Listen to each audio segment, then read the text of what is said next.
Boa tarde a todos, é uma alegria saudá-los novamente neste concílio, 15º Concílio de Pastores e Ancianato da Associação Paulista Oeste. Temos falado sobre a autoridade da Bíblia e nesta última apresentação eu gostaria de focar no poder da palavra. No poder da palavra. E o contexto da minha abordagem é a volta de Jesus. Como aguardar a volta de Jesus? Estamos vivendo momentos proféticos, sem dúvida nenhuma, vivemos momentos proféticos. Os sinais se sucedem de forma dramática e de forma rápida. Estamos vendo, a olhos vistos, o que está acontecendo ao redor. Como aguardar a volta de Jesus? Eu gostaria de iniciar as minhas considerações neste momento, lendo João capítulo 20, versículos 30 e 31. Evangelho de João, capítulo 20, versículos 30 e 31. Novamente, nós vamos ler vários textos e eu convidaria você a ter sua Bíblia consigo e nos acompanhar na leitura das passagens. João capítulo 20, versículos 30 e 31, na verdade, João, o evangelista, escreveu o seguinte: na verdade,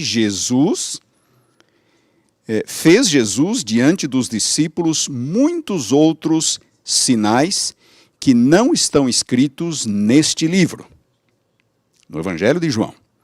Estes, porém, foram registrados para que creiais que Jesus é o Cristo, o Filho de Deus, e para que, crendo, tenhais vida em seu nome. Eu gostaria de começar enfatizando o verbo crer. Na verdade, versículo 31. Estes, porém, foram registrados para que creiais. Para que creiais. Vocês devem saber que o Novo Testamento foi originariamente escrito em grego. João escreveu seu evangelho em grego. Era a língua universal na época de Jesus.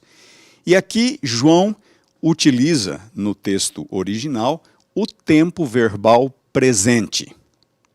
Tempo presente. O tempo presente, em grego, significa uma ação contínua. O tempo presente chama a atenção para o momento em que a ação é expressa. Para que creiais. A melhor forma de nós traduzirmos este tempo presente nesta passagem talvez fosse para que continueis crendo. Para que continueis crendo. Chama atenção para o momento e para uma ação contínua. João escreveu para que os fiéis continuem crendo que Jesus é o Cristo, Filho de Deus, e para que, crendo, tenhais vida em seu nome. Temos boas razões para acreditarmos que João escreveu seu evangelho no final do primeiro século. Se não foi o último livro da Bíblia a ser escrito, certamente foi um dos últimos. O Apocalipse foi escrito um pouco antes, quando João ainda estava na ilha de Patmos. Em seguida, ao ser liberto, ele vem para Éfeso, e em Éfeso, que ficava próximo de Patmos, ele viveu seus últimos anos. E ali, acreditamos que ele escreveu o Evangelho e as suas epístolas, e estes foram os últimos livros do Novo Testamento. Na época em que João escreveu seu Evangelho, duas crises ameaçavam a igreja. A primeira delas era uma crise externa, e ela estava relacionada à liderança judaica, à intolerância dos judeus. O judaísmo passou por uma transformação muito grande depois da destruição de Jerusalém pelos romanos no ano 70 da nossa era. Antes da destruição de Jerusalém, o judaísmo era pluralista. Eu já falei aqui hoje, numa das palestras, de que havia várias denominações no judaísmo. Os fariseus eram uma denominação, os saduceus, e havia diversas outras que não são mencionadas na Bíblia. após a destruição de Jerusalém, apenas uma daquelas denominações judaicas sobreviveu. E esta era exatamente o farisaísmo. Apenas os fariseus sobreviveram. Os saduceus foram destruídos, os essênios foram destruídos e as demais também, algumas bem pequenas.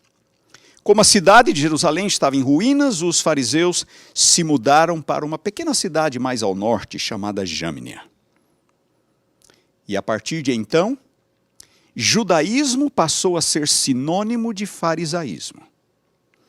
As demais denominações foram praticamente deixadas de lado, e estes líderes farisaicos, a partir de agora, definiram a ortodoxia judaica segundo as suas crenças.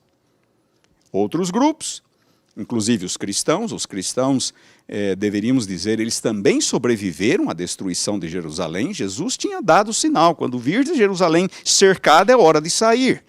E entre o primeiro e o segundo cerco, que redundou na destruição de Jerusalém, os cristãos saíram da cidade. E a partir de agora, a partir da destruição de Jerusalém e desta reorganização que o judaísmo experimentou nas mãos dos fariseus, outros grupos, incluindo-se os cristãos, foram forçados a ceder ou a enfrentar medidas disciplinares. Os fariseus se tornaram intolerantes, expulsando das sinagogas, prendendo, torturando. E temos relatos históricos, inclusive, de pessoas serem condenadas à morte por não subscreverem ao credo farisaico, por não partilharem das crenças farisaicas. Nesta época, segundo a própria literatura judaica, os fariseus instituíram algo chamado Birkat Haminim. O que era o Birkat Haminim? Era uma bênção, na verdade, era uma maldição aos minim. Quem eram os minim? Eram os hereges, aqueles que não partilhavam das crenças farisaicas. Na antiga liturgia das sinagogas, havia um momento em que as 18 bênçãos eram recitadas. Em hebraico, Shemon Esrei, ou Amidá. E então, os líderes farisaicos, depois da destruição de Jerusalém, agora em Jâmnia, eles reformularam a bênção de número 12. E esta é exatamente o Birkat Haminim. E esta bênção de número 12 consiste, na verdade, numa maldição aos minim, aos hereges. E é interessante que os próprios notzirim, ou nazarenos, são mencionados como alvos desta maldição. Até essa época, os cristãos ainda frequentavam as sinagogas judaicas. Muitos cristãos ainda se viam a si mesmos como judeus. Eles frequentavam as sinagogas. A diferença era que eles criam em Jesus como Messias. Mas a partir de agora, isso não seria mais possível. E no centro da discussão estava exatamente a pessoa de Jesus. Para os cristãos, Jesus era o Messias de Israel. Para os judeus, Jesus era um impostor. E a maior evidência de que Jesus era um impostor era exatamente a crucificação, porque Deuteronômio diz, maldito aquele que for pendurado no madeiro. Como pode o escolhido de Deus, o Messias, o ungido de Deus, ser ao mesmo tempo o maldito de Deus? Os judeus tinham dificuldades em aceitar Jesus como Messias, especialmente por causa da crucificação. Então, a intolerância farisaica, depois destes anos, depois da destruição de Jerusalém, fez com que muitos cristãos, judeus cristãos, fossem expulsos das sinagogas. Este Birkat Haminim, a bênção de número 12, como eu mencionei, era uma invocação de maldição contra os minim e os notzirim, os hereges e os nazarenos são especificados ali. Nós dependemos da literatura judaica para reconstruir esta história. E isto continuou por vários anos, No segundo século, nós temos um escritor cristão, seu nome é Justino Mártir. E no segundo século, ele está em diálogo com um judeu chamado Trífo. E então Justino Mártir escreve uma obra chamada Diálogo com Trífo. E ali Justino Mártir faz referência aos cultos nas sinagogas, aos momentos na liturgia da sinagoga em que os judeus amaldiçoam cristãos e os expulsam das sinagogas. Isto começou mais ou menos ao redor dos anos 80, poucos anos depois da destruição de Jerusalém. Para muitos cristãos, a pergunta era: vale a pena continuar crendo em Jesus? Vale a pena estar exposto a castigos, à exclusão da sinagoga, à tortura, à prisão, eventualmente até à morte? Vale a pena? Foi neste contexto que João escreveu o seu evangelho, segundo muitos intérpretes. E notem que João disse, estes milagres de Jesus, ele diz, Jesus fez muitos outros sinais. Sinais no Evangelho de João são milagres. Jesus fez muitos outros milagres que não estão escritos neste livro. Estes, porém, foram registrados para que continueis crendo que Jesus é o Cristo, o Filho de Deus. Para que continueis crendo. E para que crendo, tenhais vida em seu nome. Esta foi a primeira crise enfrentada, a primeira crise que João tinha em mente ao escrever o seu evangelho. Como eu disse, eram duas crises. Uma crise externa, a intolerância dos judeus, mas havia também uma segunda crise que era uma crise interna. A igreja estava passando por um momento de crise interna. E esta crise interna estava relacionada com a iminente morte do apóstolo João, o discípulo amado.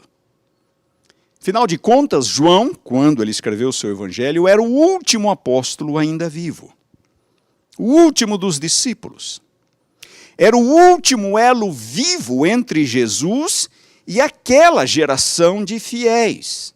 A segunda geração. A primeira ficara. A primeira passara. João era o último elo entre a primeira e a segunda geração de fiéis. Jesus prometera voltar. No próprio Evangelho de João, não se turbe o vosso coração, credes em Deus, crede também em mim. Na casa de meu pai há muitas moradas, se não fosse assim eu vou-lo teria dito. Vou preparar-vos lugar, e quando eu for e vos preparar lugar, virei outra vez. Jesus prometeu voltar. E desde a ascensão, a igreja apostólica vivia ou vivera na expectativa do breve retorno de Jesus. No livro de Atos, nós podemos ver claramente que os fiéis cristãos aguardavam a volta de Jesus para aqueles dias. Há várias evidências no livro de Atos. Mas com o passar do tempo, esta expectativa se tornou dramática. Jesus não voltava. E não só Jesus não voltava, como também os apóstolos, um a um, começaram a morrer. O que vai ser da igreja? O que vai ser da fé? O que vai ser da fé? Tiago, o primeiro apóstolo a ser morto, Atos capítulo 12. Na sequência, outros vieram, com o tempo, com os anos.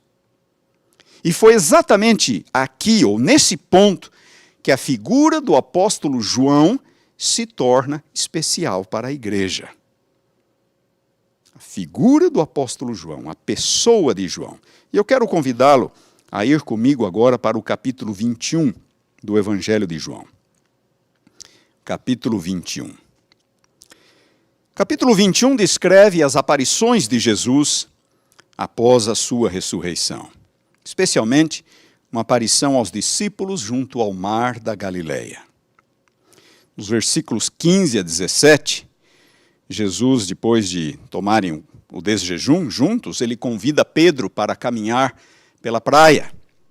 E aquele é o momento da restauração de Pedro. Jesus pergunta 3 vezes a Pedro: Pedro, você me ama? Mais do que estes. Você me ama. Uma pergunta para cada uma das negações. Era a restauração de Pedro. Jesus ainda tinha um ministério para ele: apacenta as minhas ovelhas. Jesus ainda contava com Pedro, um dos 12, um dos escolhidos pelo próprio Jesus, para levar este evangelho a todo mundo e para guiar e orientar a igreja. Acontece que logo em seguida à restauração de Pedro, acontece algo estranho. Nos versículos 18 e 19, Jesus anuncia a morte de Pedro. Ele restaura Pedro num primeiro momento e em seguida diz como Pedro haveria de glorificar a Deus com sua morte. E a referência é muito clara. A expressão estender as mãos na antiguidade era muito comum, era usada, comumente usada no contexto da crucificação. Jesus está dizendo que Pedro vai morrer, e vai morrer uma morte violenta, uma morte de cruz. Imagine o sentimento de Pedro.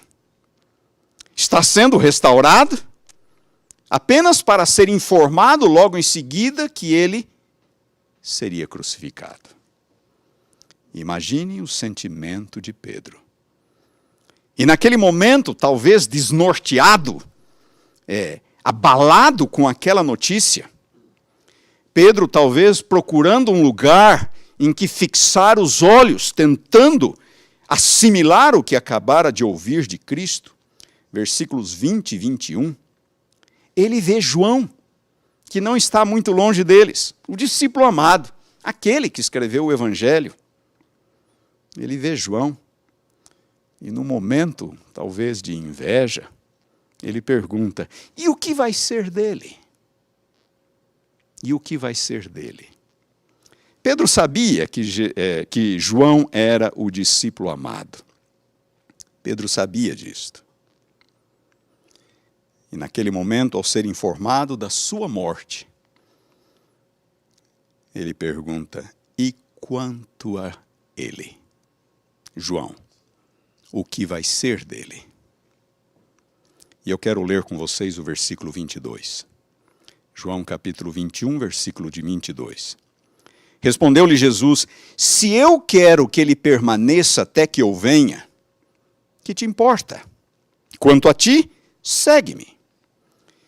Se eu quero que ele permaneça até que eu venha, quanto a ti, segue-me. Notem o que João relata logo em seguida, versículo 23. Então se tornou corrente entre os irmãos o dito de que aquele discípulo não morreria. Porque Jesus falara: se eu quero que ele permaneça até que eu venha, Pedro, isso não é da sua conta. Você não tem nada a ver com isso. Você me siga, apenas isto. Se tornou corrente na igreja o dito de que João não morreria. Discípulo amado. Não é muito difícil imaginar quem espalhou este boato. Só havia Pedro, além de João e Jesus na cena. Só havia Pedro. E quando recapitulamos um pouco a história de João, baseado naquilo que nós encontramos na Bíblia e em fontes seguras dos primeiros escritores cristãos, João foi preso diversas vezes. O livro de Atos relata algumas dessas ocasiões em que ele foi aprisionado, ele foi açoitado, ele foi espancado, ele foi exilado na ilha de Patmos. Segundo alguns antigos autores, ele foi lançado num caldeirão de óleo fervente e sobreviveu. E cada nova experiência reforçava: este discípulo não vai morrer até que Jesus venha. Este discípulo não vai morrer. Mas João, o discípulo amado, sabia que não era assim. Ele sabia que não foi isso que Jesus quis dizer, e ele explica isso na segunda parte do versículo 23. Ele diz: ora, Jesus não dissera que tal discípulo não morreria. Ele apenas fez uma pergunta retórica, dizendo: se eu quero que ele permaneça até que eu venha, que te importa? Por que será que João gasta tempo para explicar que não foi bem isso que Jesus quis dizer? Por que João faz questão de deixar claro que Jesus não prometera que João viveria até sua vinda? É porque João sabe que sua morte está próxima. Não sabemos exatamente quantos anos João tinha nesta ocasião, mas se as evidências históricas que temos se confirmarem, João viveu até perto dos 100 anos de idade. Talvez nessa época ele devesse ter cerca de 90 anos, quando ele escreveu o seu evangelho. Ele sabe que a sua morte está perto e ele sabe que não foi isso que Jesus disse. Qual seria o impacto da morte de João na vida e na fé da igreja? O último discípulo, o último elo vivo entre Jesus e aquela geração que não conheceu a Jesus, a segunda geração de fiéis. Muitos, a igreja, vivia na expectativa da volta de Jesus. Jesus não vem. Os apóstolos estão morrendo, um a um. João, o último, não, ele não vai morrer. Ele não vai morrer. E é nesse contexto que a vida de João se tornou emblemática. A vida de João teve um significado e um peso. Enquanto ele viver, há esperança. Jesus não está mais. Os apóstolos não estão mais, mas João está. E Jesus disse que ele não morreria. Ele não vai morrer. A morte de João se tornou emblemática. Por outro lado, a sua morte certamente traria desânimo para muitos. Especialmente agora unindo as duas crises, especialmente em face da perseguição e da oposição. Como se não bastasse uma crise externa, a intolerância da parte dos judeus, uma crise interna. A morte de João poderia mergulhar a igreja numa profunda crise. Não, Jesus não vai voltar. O último apóstolo morreu. Era o último elo vivo. Se ele morrer, o que vai acontecer com a igreja? João, o escritor, precisava preparar a igreja para a sua morte, porque ele sabia que não fora isso que Jesus dissera. Não fora isso que Jesus quisera dizer. Voltemos ao capítulo 29. Perdão, capítulo 20. Leiamos agora os versículos 26 a 29. Nós conhecemos a história, a aparição de Jesus aos discípulos e a história de Tomé. Passados 8 dias, desde a sua ressurreição, estavam outra vez ali reunidos os seus discípulos e Tomé com eles. Na primeira vez que Jesus aparecera, Tomé não estava. Os discípulos disseram a ele que eles haviam visto o Senhor, e Tomé duvidou. Não, eu não acredito, a menos que eu ponha a mão. Tomé com eles. Estando as portas trancadas, veio Jesus, pôs-se no meio deles e disse-lhes: paz seja convosco. E logo disse a Tomé: põe aqui o dedo e vê as minhas mãos. Chega também a mão e põe-na no meu lado. Não sejas incrédulo, mas crente. Diante destas palavras e desta manifestação de Jesus, versículo 28, respondeu-lhe Tomé: Senhor meu e Deus meu. Normalmente concluímos a leitura aqui, no versículo 28. Mas no versículo 29, nós encontramos as últimas palavras de Jesus a Tomé. E este versículo 29 é importantíssimo para que nós entendamos os versículos 30 e 31 que nós lemos a princípio. Jesus disse a Tomé: Tomé, porque me viste, creste. Ou Jesus está fazendo uma pergunta: porque me viste, creste? Bem-aventurados os que não viram e creram. Quem são os que não viram? É a segunda geração de cristãos, aqueles cristãos dos dias de João, que não tiveram a oportunidade de estar com Jesus, não tiveram a oportunidade de vê-lo, de ouvi-lo, de tocá-lo. Aqueles que não tiveram o privilégio de conhecê-lo em carne e que estão olhando para João como a evidência de que Jesus voltaria. Este apóstolo não vai morrer. É para esta geração que João está escrevendo. Jesus não haveria de voltar no período de vida dos apóstolos. João sabia disto. E ele precisava preparar a igreja para viver, para esta realidade, para viver sem a presença de Jesus e sem a presença de um dos apóstolos de Jesus. Até agora eles tinham baseado sua fé em parte na promessa de Jesus e em parte na figura de João. Este discípulo não vai morrer. A vida de João se tornara um símbolo de esperança. Este discípulo não vai morrer. Uma coisa é basear a fé naquilo que vemos, naquilo que ouvimos, naquilo que tocamos, mas outra totalmente diferente é viver única e inteiramente pela fé. A segunda geração de cristãos não teve o privilégio da primeira. Não viram, não ouviram, não tocaram.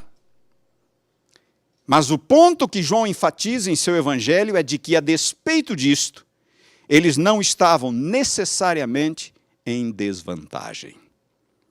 Não estavam em desvantagem.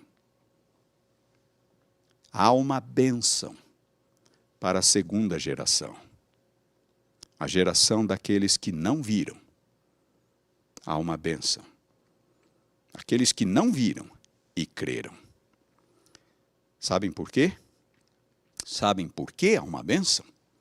E agora nós lemos de novo os versículos 30 e 31. João capítulo 20, versículos 30 e 31. Na verdade, fez Jesus diante dos discípulos muitos outros sinais que não estão escritos neste livro. Muitos outros milagres. Notem agora, estes, porém, foram registrados para que creiais, eu já disse, para que continueis crendo que Jesus é o Cristo, Filho de Deus, e para que, crendo, tenhais vida em seu nome. Por que João escreve isto? Qual é a bênção a que esta segunda geração, aquela que não conheceu a Jesus, tem acesso? Sabem qual é a bênção? A bênção é a palavra substitui os milagres. A palavra substitui a presença física. A palavra escrita é tão poderosa quanto a presença física de Jesus. Acompanhe o raciocínio um pouco mais. Em Mateus, Marcos e Lucas, Jesus realiza muitos milagres. Praticamente todos os milagres de Mateus, Marcos e Lucas são realizados pelo poder do toque. Jesus toca o leproso e ele imediatamente se torna limpo. Jesus toca a sogra de Pedro e ela é curada de sua febre. Jesus toma a filha de Jairo pela mão e a traz de volta à vida. Jesus toca os olhos do cego e eles se abrem. Pedro está afundando nas águas. Jesus o toma pela mão e o conduz em segurança para o barco. Jesus toca os ouvidos e a língua do surdo e ele pôde ouvir e falar pela primeira vez na vida. Jesus toca um menino com espírito imundo e o espírito deixa. A mulher com fluxo de sangue toca nas vestes de Jesus e é curada. A lista poderia continuar. Os milagres relatados em Mateus, Marcos e Lucas. A presença de Jesus é fundamental. Sem a presença o milagre não ocorre, porque o milagre ocorre pelo poder do toque. Mas em João é diferente. Os milagres de Jesus em João foram quase todos realizados pelo poder da sua palavra. Na festa em Caná, enchei as águas, enchei de água as talhas, tirai agora e levai ao mestre-sala. Ao oficial cujo filho já estava morto, vai, teu filho vive. Ao paralítico de Betesda, levanta-te, toma o teu leito e anda. Ao cego de Jerusalém, vai, lava-te no tanque de Siloé. É verdade que Jesus cuspiu no chão, fez um pouquinho de barro e aplicou nos olhos do cego, mas não foi ali que ocorreu o milagre. O milagre ocorreu quando o cego obedeceu a palavra de Jesus. Vai e lava-te no tanque de Siloé. E diante da sepultura de Lázaro, vem para fora. O próprio milagre da pesca de capítulo 21, lançai a rede do lado direito. Lançai a rede. Os milagres de João foram realizados pelo poder da palavra. Sabe, irmãos, a mensagem que João está comunicando para nós, ou tentando passar, é que a palavra de Jesus é tão poderosa quanto o seu toque. A palavra é tão poderosa quanto o seu toque. Não é à toa que João começa seu evangelho, no princípio era a palavra estava com Deus, a palavra era Deus e a palavra se fez carne. É a palavra criadora de Gênesis. É a palavra criadora de Gênesis. Quase todos os milagres de Jesus em João são aquilo que os estudiosos chamam de milagres ou ações contrárias à natureza. Transformar água em vinho, ressuscitar um homem depois de 4 dias. Os milagres de Jesus em João são ações contrárias à natureza. Como podem estes milagres ocorrer? Porque Jesus tem poder criador. E João apresenta Jesus como aquele que criou todas as coisas. João capítulo 1, versículo 3. Sim, a palavra de Jesus é tão poderosa quanto o seu toque. A palavra de Jesus pode produzir a mesma fé que a sua presença, que o seu toque. Para a segunda geração de fiéis, de cristãos, que não teve o privilégio de ver, de ouvir, de tocar, o que é que eles têm? Eles têm a palavra. A fé é produzida pela palavra.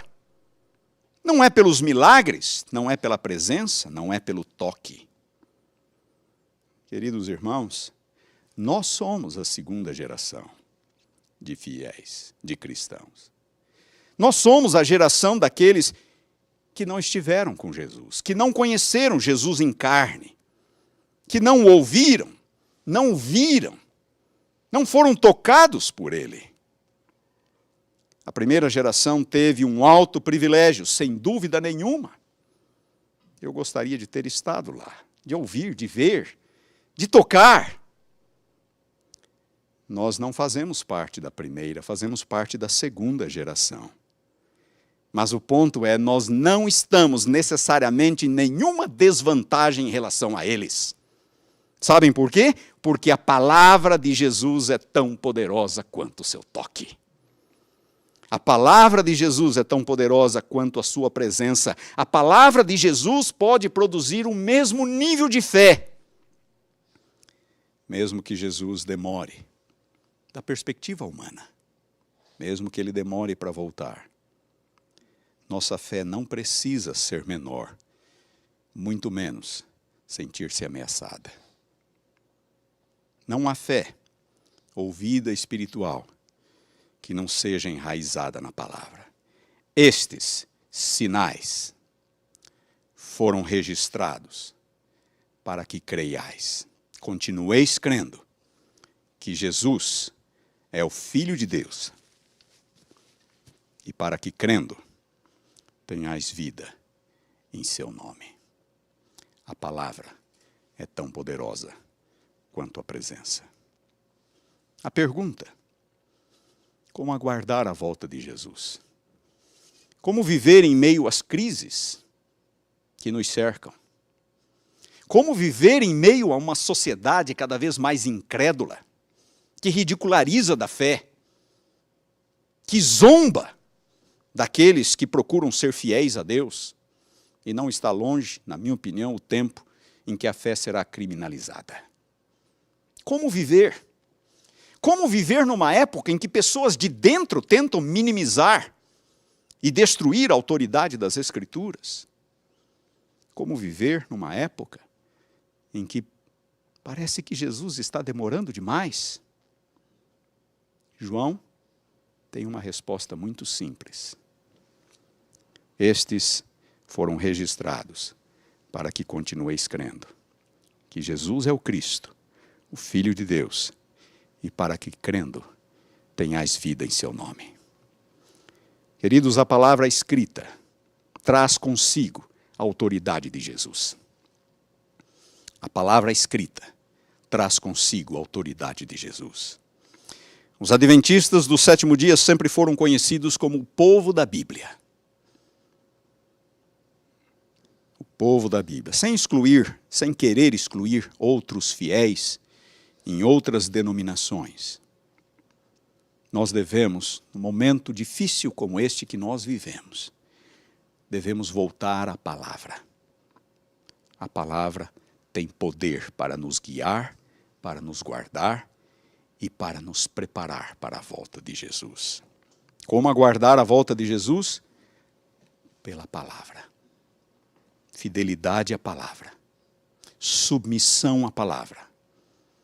Repeti várias vezes o texto de Lucas 11. Bem-aventurados aqueles que ouvem e guardam a palavra. Irmãos, foi um prazer ter estado com vocês. E a minha oração, neste momento, é para que Deus os abençoe ricamente. Os nossos líderes, os nossos pastores, os nossos membros em geral. Para que continuemos fiéis à palavra, enquanto aguardamos a volta de nosso Senhor Jesus Cristo. Amém.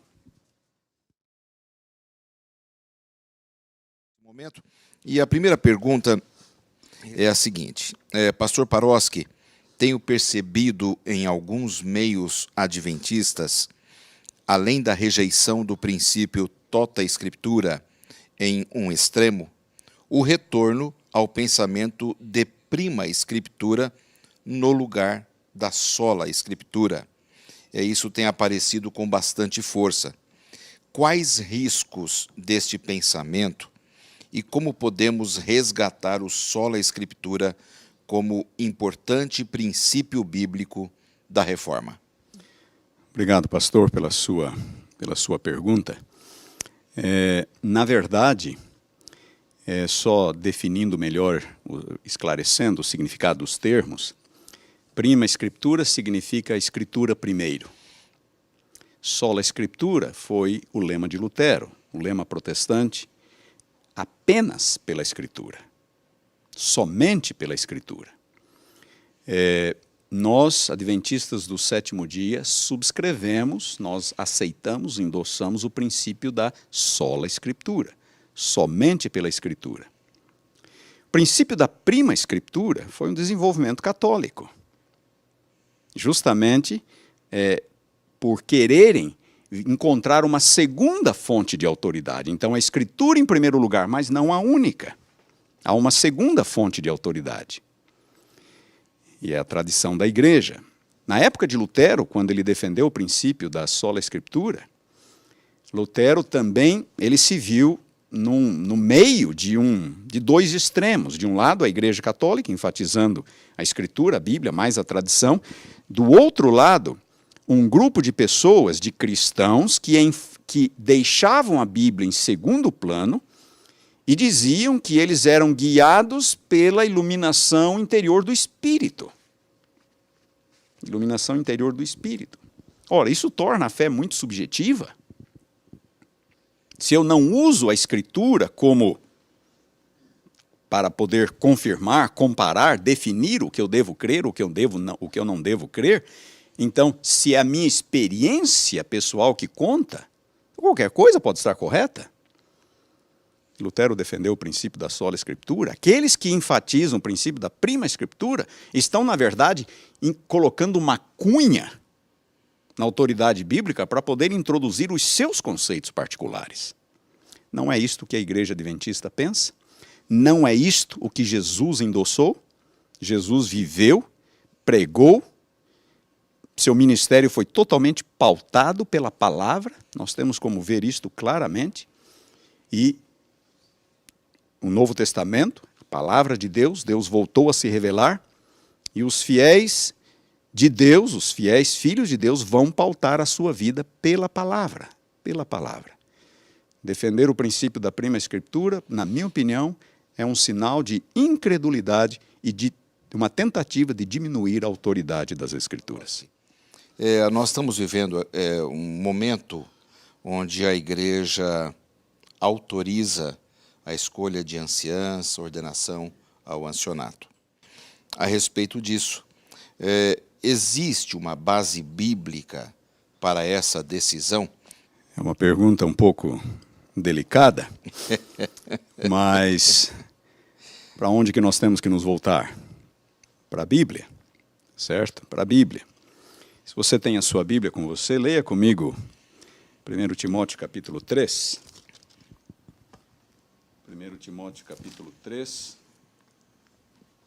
Eu vou começar por aqui, poderia começar por muitos lugares. Mas Paulo diz assim, fiel é a palavra, se alguém aspira ao episcopado, ao ancianato, tá? Excelente obra almeja. A Bíblia usa duas palavras para o ancião. É o presbíteros, que significa o mais velho, que era um cargo também existente nas sinagogas judaicas, onde a liderança geralmente repousava sobre o mais velho, o presbíteros, que é o ancião, e o Novo Testamento também usa, de modo intercambiável, a palavra episcopos, que normalmente é traduzida por bispo, mas tem o mesmo significado. Ela é uma palavra intercambiável. Posso usar tanto uma quanto a outra. Eu poderia demonstrar isso claramente no Novo Testamento, que presbíteros é usado com o mesmo sentido de episcopos e vice-versa. Então, quando Paulo escreve aqui, se alguém aspira ao episcopado, ele quer dizer ao ancianato. Se alguém aspira ao ancianato, excelente obra almeja. Esse alguém que Paulo menciona aqui, em grego, é um pronome relativo neutro. Ou seja, ele não está se referindo nem a homem, nem a mulher. Ele apenas está dizendo se alguém aspira ao episcopado. Mas é esta a única base? Não, esta não é a única base. Se vocês forem para Romanos, capítulo 16, Romanos, capítulo 16, versículo 1 e 2. Paulo está em Corinto, escrevendo aos crentes de Roma, e ali ele diz, recomendo-vos a nossa irmã Febe, que está servindo a igreja em Cencreia. Cencreia ficava do lado de Corinto. Que está servindo a igreja de Cencreia, para que a recebais no Senhor, como convém aos santos, e a ajudeis em tudo que de vós vier a precisar, porque tem sido protetora de muitos, e de mim, inclusive. Quem era Febe? Paulo diz que ela estava servindo a igreja em Cencreia. Sabe qual é o termo utilizado por Paulo?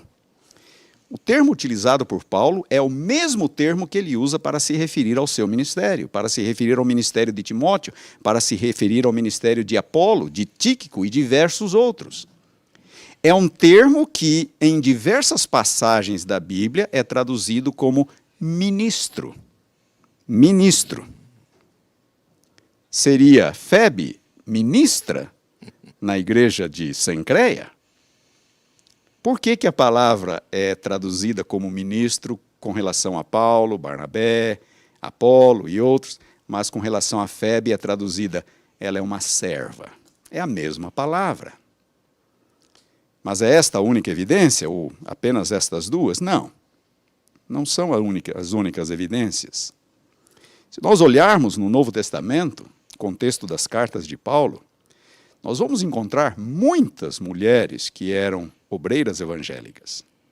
Muitas mulheres que faziam parte da equipe de Paulo. Paulo teve ao todo, no Novo Testamento, cerca de 30 ajudantes em seu time, em diferentes momentos, não de uma única vez. Ele vai mencionar Maria em Romanos 16, ele vai mencionar Júnia em Romanos 16, versículo 7, ele vai mencionar Trifena e Trifosa, ele vai mencionar Persis, ele vai mencionar Evódia e Sintique em Filipenses. E Paulo, em diversos momentos, reserva palavras muito elogiosas a estas mulheres que dedicavam sua vida à causa do Evangelho. Elas eram obreiras evangélicas, elas faziam parte do time missionário de Paulo. O Novo Testamento faz referência a muitas igrejas no lar, que eram administradas por mulheres. Eu diria algumas, nós temos algumas evidências. Romanos, 1 Coríntios, Colossenses. Portanto, quando nós olhamos para a evidência bíblica, em primeiro lugar, nós não encontramos nenhuma referência de que a mulher não pode ser uma líder na igreja. Não há nenhuma referência de que a mulher não pode ser uma anciã. E, pelo contrário, nós encontramos várias mulheres que se dedicavam quase que integralmente à causa do Evangelho. Faziam parte do time missionário de Paulo. Cuidavam das igrejas que elas hospedavam em sua casa. Por tudo isto, a igreja tem chegado à compreensão de que não há nenhum problema com o reconhecimento ou a nomeação de irmãs para ocuparem o ancianato.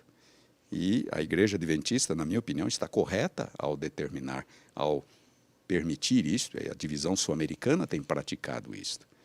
Em alguns casos, eu fui pastor no interior de Santa Catarina, numa pequena igreja, a líder da igreja era uma mulher, na verdade era a única. Era a única. O que seria de algumas de nossas congregações se não fossem as mulheres? A discussão poderia ser mais ampla, mas eu acho que já temos aqui algumas evidências, algumas bases bíblicas para isto. Não menos pertinente, mas muito pertinente aos nossos líderes anciãos que gostam de dar estudos bíblicos, já que o pastor falou muito sobre a importância da autoridade bíblica, e entendendo que a palavra de Deus, no português, ela foi traduzida, claro, na sua opinião, pela sua experiência como teólogo, como estudioso, qual seria a melhor versão, a melhor tradução da Bíblia para o português, para os nossos irmãos darem estudos bíblicos e poderem evangelizar, para terem segurança da autoridade? Não existe uma versão perfeita. Por quê? Porque as versões, as traduções, são feitas por seres humanos falíveis. E, às vezes, estes seres humanos, que são falíveis, eles também pertencem a certas denominações cristãs. E, ao traduzirem, eles vão traduzir de acordo com as suas crenças. Isto vai afetar a tradução de um texto aqui, um texto ali. A gente consegue perceber isto. Como proceder? Eu recomendo sempre termos mais de uma versão, para podermos comparar, para podermos checar. O membro, o irmão, o líder da igreja não tem conhecimento das línguas originais, mas isso não significa que ele não possa ter alguns meios ou algumas ferramentas. Tenha mais de uma versão, e nós temos boas versões em português, versões recentes, bastante fiéis aos manuscritos originais. E aqui eu quero listar a Nova Versão Internacional, considero uma boa versão. Eu quero listar a Nova Almeida Atualizada, que é uma das últimas versões que nós temos. A Almeida Revista e Atualizada já está ficando um pouquinho velha, um pouquinho antiga, ela já tem mais ou menos uns 70 anos, a Almeida Revista e Atualizada, mas ainda é muito boa. Essa que eu tenho aqui, essa velha Bíblia, é a Almeida Revista e Atualizada. A minha sugestão é termos mais de uma versão. E eu prefiro as versões preparadas por uma sociedade bíblica, que são... os tradutores geralmente pertencem a várias denominações, assim o risco de nós termos muito daquela denominação específica, eu acho que os riscos são menores. Então a minha sugestão é termos algumas versões, Nova Versão Internacional, Nova Almeida Atualizada. Existem algumas novas versões, como a versão transformadora, que eu ainda não conheço. Então eu não posso falar nada desta versão. Eu conheço o equivalente a ela em inglês. É uma versão um pouco dinâmica. Versão dinâmica significa interpretativa. Eu prefiro um pouco mais as versões um pouco mais literais do que as versões dinâmicas, interpretativas. Mas eu acho que se o membro, o líder, o ancião, tiver, por exemplo, 3 boas versões, nova versão internacional, a Almeida atualizada para checar, para referência, e a nova Almeida atualizada, eu acho que ele estará bem servido.